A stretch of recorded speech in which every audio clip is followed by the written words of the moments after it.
राहु छल है, भ्रम है, माया है, इल्यूजन है, धोखा है। नमस्कार, मेरा नाम है आयुष अग्रवाल और आप देख रहे हैं आपका favourite channel Ayush Agarwal blogs 0555। अगर आप भी अपनी ऐसी फ्री कुंडली एनालिसिस कराना चाहते हैं तो कमेंट्स में आपका नाम, date of birth, time of birth, place of birth भेजें। आज बात करेंगे मिथुन राशि पर कलयुग के राजा राहु और केतु के गोचर का मिथुन राशि के जातकों पर क्या असर पड़ेगा। आइए जानते हैं। मिथुन राशि पर राहु केतु का गोचर शुरू हुआ है 18/5/2025 से और ये रहेगा 5/12/2026 तक। अगर आपकी कुंडली में फर्स्ट हाउस में 3 नंबर लिखा हुआ है तो आप मिथुन राशि के जातक हुए, या अगर आपकी कुंडली में चंद्र ग्रह में 3 नंबर लिखा हुआ है तो भी आप मिथुन राशि के जातक हुए। और अगर आपका नाम शुरू होता है का, की, कु, घ, ड, छ, के, को, ह से तो भी आप मिथुन राशि के जातक हुए। मिथुन राशि को इंग्लिश में जेमिनी राशि कहा जाता है। मिथुन राशि वायु तत्व की राशि है। मिथुन राशि के जातकों के इसमें राहु अभी उनके भाग्य भाव में विराजमान है। राहु किसी की भी जिंदगी को पलटने की ताकत अपने अंदर रखते हैं और अब यही राहु भाग्य भाव में बैठकर क्या रिजल्ट देंगे आज हम उसे समझेंगे और उसे जानेंगे। अभी इसके पहले राहु आपके दशम स्थान पर थे जहां पर इस समय मीन राशि है। उसका क्या कारण था कि जब राहु यहाँ विराजमान थे तो आपको अच्छे रिजल्ट्स नहीं मिल रहे थे, क्योंकि राहु अपने सबसे प्रबल शत्रु बृहस्पति के घर में थे। राहु और देवगुरु बृहस्पति एक दूसरे के प्रबल शत्रु माने जाते हैं। राहु और देवगुरु बृहस्पति का कॉम्बिनेशन बिल्कुल अच्छा नहीं होता है। अब राहु देव आए हैं आपके 9th हाउस में, जहां इस समय शनिदेव की कुंभ राशि है और यथा शनि तथा राहु कहा जाता है। राहु के लिए यह स्थान अच्छा माना जाता है। राहु के लिए कहा जाता है कि जिस स्थान पर वह विराजमान हो जाते हैं उस स्थान की तो वह वृद्धि कर देते हैं।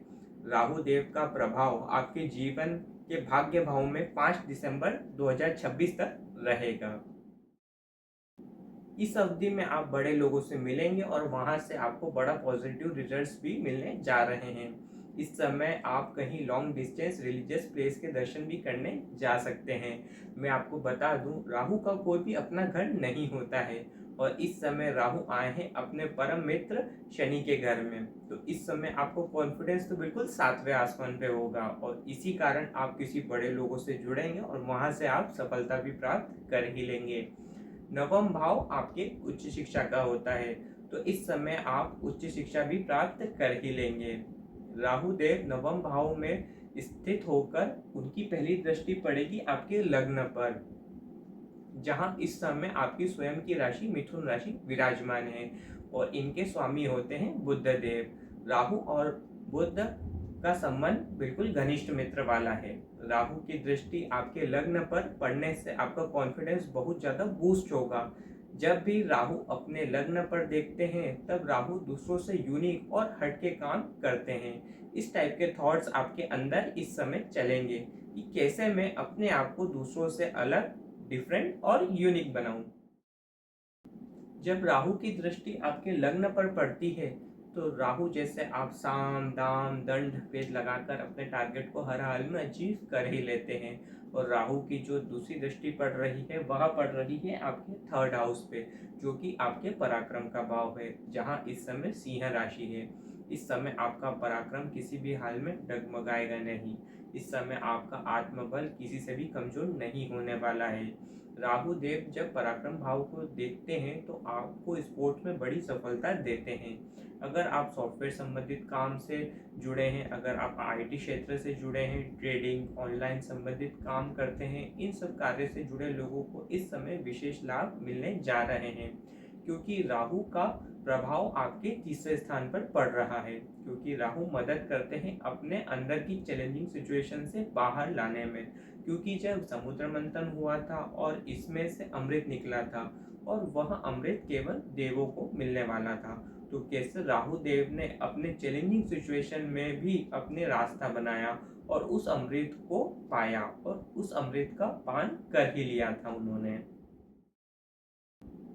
ठीक उसी तरह आप अपने सारे चैलेंजेस को पार करेंगे और अपने टारगेट को अचीव करेंगे। इस समय मिथुन राशि वालों के लिए अब वह समय आया है, जिन्होंने उनके साथ छल कपट करा था, अब वह उनके साथ चुन चुन के बदला लेंगे और अपने टारगेट को अचीव करेंगे और अपने सक्सेस के साथ उनसे बदला लेंगे। राहु की अंतिम दृष्टि पड़ रही है आपके पंचम भाव 5th स्थान पे, जहाँ पर इस समय तुला राशि है, जिनके स्वामी शुक्राचार्य होते हैं। यह शुक्र की राशि होती है। शुक्र दानव गुरु होते हैं और राहु भी आते हैं दानवों में। अपने गुरु के घर में राहु की दृष्टि होने का मतलब आपके डिसीजन इस समय छोटे मोटे नहीं होने वाले। इस समय आपका डिसीजन बहुत बड़ा होगा। राहु में बस एक ही नेगेटिव चीज यही होती है कि आपको फिजूल का भय और डर देते हैं, लेकिन जो डर गया वो वहीं पर रुक गया। भाग्य भाव में उन्नति और सक्सेस में उसका वहाँ फुल स्टॉप लग जाता है। और अगर आपने अपने अंदर का कॉन्फिडेंस बनाए रखा और अगर आप डरे नहीं, तो यही राहु देव पंचम भाव को देखकर आपके पिछले जन्म से आपके पुण्य निकालकर आपको बड़ी उन्नति और सफलता प्रदान करेंगे। पंचम भाव आपके संतान सुख का भी होता है। इस समय आपके बच्चे अच्छी उन्नति करेंगे और अच्छी शिक्षा को प्राप्त करेंगे। वह विदेश में जाकर हायर एजुकेशन भी प्राप्त इस समय कर सकते हैं। पंचम भाव शेयर मार्केट, लॉटरी, सट्टा से भी जुड़ा भाव है और शेयर मार्केट, लॉटरी, सट्टे के मेन लॉर्ड तो राहुदेव खुद ही स्वयं है और वह खुद ही पंचम भाव को देख रहे हैं। तो अगर आप शेयर मार्केट, लॉटरी, सट्टा, फिल्म इंडस्ट्री और प्रॉपर्टी के काम से जुड़े हैं, तो इस समय यही राहु देव पंचम भाव को देखकर आपको विशेष उन्नति और सम्मान इस समय आपको प्रदान करने जा रहे हैं। जनरली हम क्या करते हैं कि हम किसी भी काम की शुरुआत करते हैं और उसमें अगर हर्डल आती है तो उस चीज़ को बंद कर देते हैं। लेकिन अगर आपको राहु की एनर्जी को यूज़ करना है तो आपको कंटिन्यू एफर्ट्स डालने हैं बिना हर्डल्स पे ध्यान दिए। अगर आपने कंटिन्यूअस हार्डवर्क करते रहे हर्डल्स को बिना ध्यान दिए हुए, तो आपको इस समय विशेष सफलता और सम्मान जरूर मिलेगा। अब बात करते हैं मिथुन राशि पे केतु के गोचर का क्या असर पड़ेगा। केतु इस समय विराजमान है आपके 3rd हाउस पे, जहाँ इस समय सिंह राशि है। सिंह राशि सूर्य की राशि होती है। सूर्य और केतु जब साथ में बैठते हैं तो ग्रहण लग जाता है। केतु की पहली दृष्टि पड़ रही है आपके 7th हाउस पे और इस समय यहाँ पर धनु राशि है। धनु राशि बृहस्पति की राशि होती है और बृहस्पति और केतु परम शत्रु हैं। केतु की जो दूसरी दृष्टि पड़ रही है वह पड़ रही है आपके 9th हाउस पे, जहाँ इस समय कुंभ राशि है और कुंभ राशि के स्वामी होते हैं शनि महाराज। शनि महाराज और केतु मैत्री भाव रखते हैं। केतु की अंतिम दृष्टि पड़ रही है आपके 11th हाउस पे। इस समय यहाँ पर 1 नंबर की राशि मेष राशि है। इस समय केतु आपके लाभ स्थान पर दृष्टि देंगे। नेगेटिव प्लैनेट जब लाभ स्थान पर दृष्टि देते हैं तो इतना अच्छा नहीं माना जाता। 3rd हाउस आपके हार्डवर्क, छोटे भाई बहन, छोटी यात्राओं को होता है। इस समय आपके भाई बहन के साथ आपके संबंध थोड़े खटास वाले हो सकते हैं। इस समय आपको अपने छोटे भाई बहनों के साथ आपका विशेष ध्यान रखना है।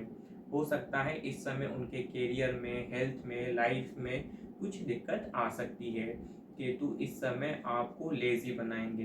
राहु ग्रह कहते हैं कि जो करना है अभी करना है और केतु ग्रह बोलते हैं कि यार कल करेंगे। तो ये डिफरेंस है राहु और केतु में। इस समय आपकी छोटी धार्मिक यात्रा हो सकती है और वो धार्मिक यात्रा आपके लिए लाभकारी होगी। अब इस गोचर को और पॉजिटिव बनाने के लिए इस उपाय को आप ध्यान से सुने। देवताओं में केवल शिव ही हैं जो नाग को अपने गले में धारण करते हैं आभूषण के रूप में, और राहु केतु भी नाग ही हैं। तो अगर आप देवों के देव महादेव का अभिषेक करते हैं और गंगा जल भी मिला देते हैं उस अभिषेक में, तो वह बहुत उत्तम हो जाता है। तो इससे न केवल आपको शिव जी की विशेष कृपा प्राप्त होगी, साथ ही आपको राहु और केतु भी विशेष कृपा देंगे और आपकी सारी नेगेटिविटी भी दूर हो जाएगी। आप एक मोर के पंख को अपने तकिए के नीचे रख के सोएं। सेंधा नमक, रॉक सॉल्ट को आपको अपने रूम के साउथ वेस्ट डायरेक्शन में रखना है और इसे हर महीने आपको चेंज करना है। ये रॉक सॉल्ट को आपको एक कांच के बाउल में रखना है। इस समय आपको गणेश मंत्र ओम गम गणपते नमः का जाप करना है। इससे आपको बहुत ज़्यादा लाभ मिलेगा।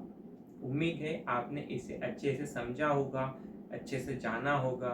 अगर आपने इसे अच्छे से समझा है, अच्छे से जाना है और मेरे समझाने का प्रयास आपको अच्छा लगा हो, तो हर बार की तरह अपना प्यार भरा लाइक और कमेंट करना ना भूलिएगा।